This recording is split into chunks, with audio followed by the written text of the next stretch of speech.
In the early years of the 21st century, terrorism was used by governments across the world as a pretext to scare their populations into submission. Life became a surveillance grid nightmare, with every individual's actions ruthlessly catalogued and recorded by the state. Secret arrests, checkpoints, and warrantless searches spread. The final incremental march of the police state, culminating in open martial law.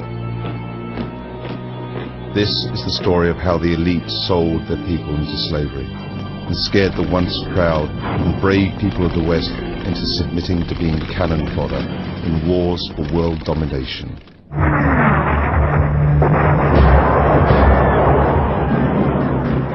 Our enemies have made clear the danger they pose to our security.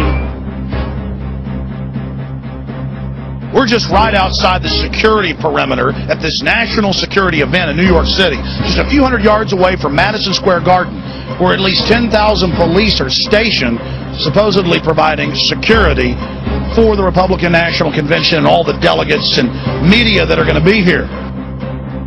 Sadly, we live in a world where for the foreseeable future, you're going to have to provide security all the time.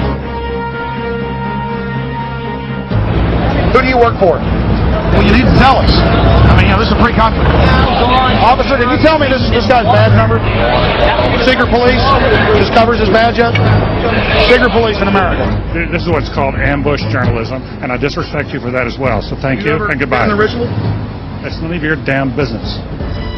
We're also going to be talking to the protesters and finding out if the protesters are discussing real issues or if it's more of this phony left-right paradigm.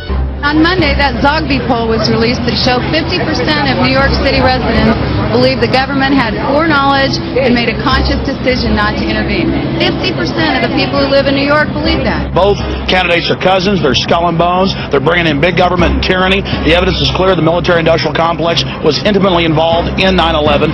Many of the nearly 2,000 protesters arrested over the past few days have been taken to an old bus depot on Manhattan's west side. We should call this facility what it is, and it's a concentration camp. It's the Pier 57 concentration camp. Oh yeah, folks. We're in the middle of it now.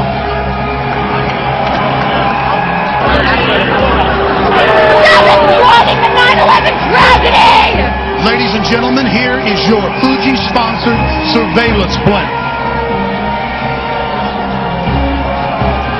Rollback of our civil liberties, just like them telling us we can't stand on the sidewalk here. Yeah, we can. We went to court and we can. The Republicans are here and taking advantage of the 3,000 people that died right behind me for their own selfish politics, and it's very sad. He is a man of perseverance. He is a man of inner strength. He's a leader who doesn't flinch, who doesn't waver, who does not back down.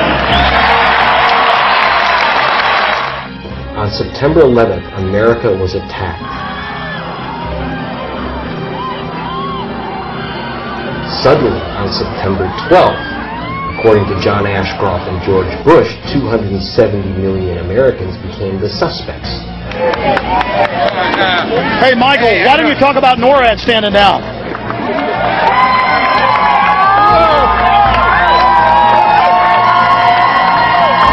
Why don't you talk about NORAD standing down, Michael? Why not the really hardcore 9/11 issues? My friends, this is totally surreal. I'm in the middle of police, machine guns, high-tech sound weapons that are being used in Iraq. And the would-be dictator is on the radio.